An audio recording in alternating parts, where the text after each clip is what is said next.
pleased to have our chaplain speaker today, Ms. Overstreet.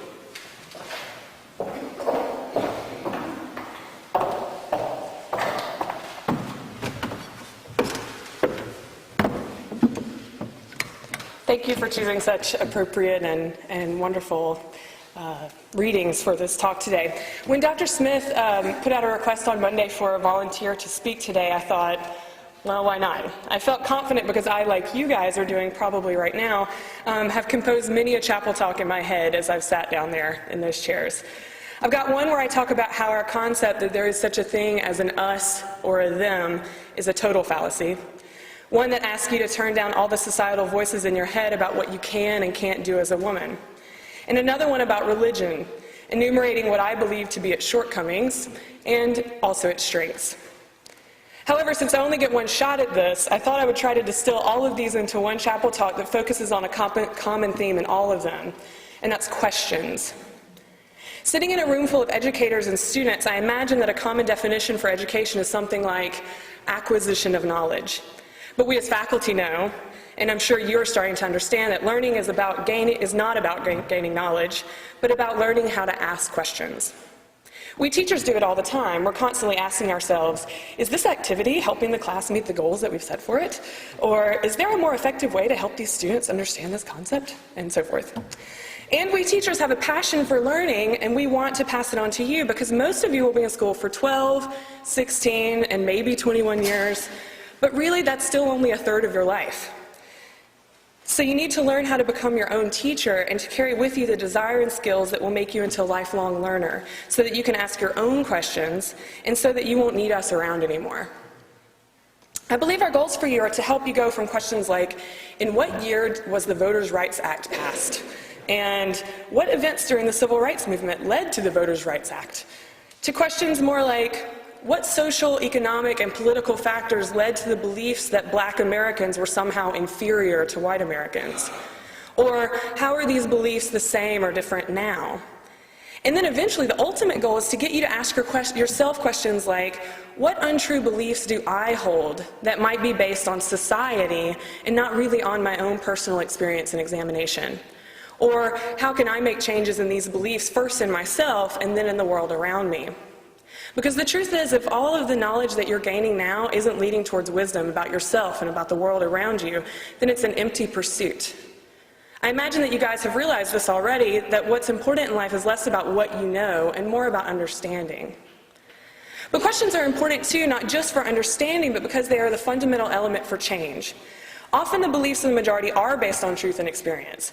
But when Gandhi spoke of the minority of one, he understood that just because the majority of people believe something doesn't necessarily mean that it's true. Had not a small group of people in India questioned the belief that not all men were created equal under the British Crown, Native Indians may never have gained the rights that they possess today. And had not a small group of people questioned the notion that women were too delicate or uninterested in politics to want to vote, we might not have had that privilege now. So ask yourself, what are your questions? Where is it that the majority voice doesn't ring true for you? Is it in your peers' idea that men's approval decides a woman's worth and social status, and therefore women should seek to be accommodating or attractive to them? Is it in the belief that one political party is inherently more moral than another one? Is it in the overall apathy of your friends towards school or politics or community?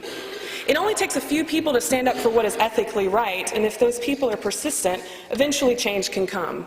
Not just on an individual level, but on a societal one. But that all begins with questioning the status quo. I've been asking you to question commonly held beliefs and to ask the hard questions of others and of yourself. And I believe that's important, but not just in academics or in affecting change in society, but in your spiritual life. The spiritual life, so to speak, is not about getting an answer. The spiritual life is about spending a lifetime asking questions. Why am I here? Is there a God? If there is, or if there isn't, how does that change how I act on a daily basis? What am I basing my values and decisions on? Should I believe in something I can't prove? Why do I believe these things? Did I decide them for myself, or did someone else decide them for me? Am I being cynical or demanding too much from religion? These are all questions I've had and I've asked and continue to ask myself. If there ever comes a point in your life where you say, well, that's it, I've figured it out, this is the truth, Now I can just sit back and enjoy the rest of my life without those pesky doubts, then you're doing yourself a huge disservice. The spiritual life is a journey, whether you believe in God or not, and if you sit down on that bench for the rest of your life, you're missing it. Even if your spiritual journey ends up taking you down paths that later you find out to be false, at least you're seeking, and that's the point. A couple of years ago, after we had been through a unit about Hinduism and some other religions, I had a student ask me, what if I believe some elements of Christianity but not some other parts, and I believe in some of Hinduism but not all of it? Am I allowed to do that? Combine them? And I answered her this way, a little bit nervous about angry phone calls from parents. Of course you can. That's one of the important parts of pursuing spirituality, is finding your own truth. Your views probably won't be totally accepted by some organized religions if you decide to piece together your own faith, but I think it's safe to say that any good minister will encourage you to ask questions about what you believe and don't believe. That's what religion is all about. And I'll add this now to you. Any religion or person who tells you that by you asking tough questions you are somehow bad or immoral, then they are suspect. Because if truth really is truth, if there is an absolute truth out there, then your questioning of it will not make it any less true. There's no need for people to feel threatened unless your questioning raises doubts in their own minds. And that applies to those of us who believe in a God and those of us who do not. You are responsible for your own beliefs and evolution. Do not let someone else's own insecurity or fear of rejection keep you from understanding yourself and the world around you better. You owe it to yourself to explore the rich world of beliefs and possibilities out there. And I mean that for atheists, agnostics, Buddhists, Christians, all human beings. We're the only animal that we know of that can contemplate our own existence. I think that we should embrace that ability and question our understanding of it in all its complexities. Questioning should be a collective endeavor as well.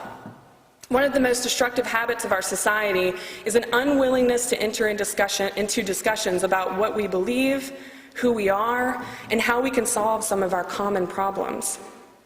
On one side of this coin, some people decide their opinion and they know the solutions and are unwilling to listen to any other opinion about the matter and are immediately defensive when questioned.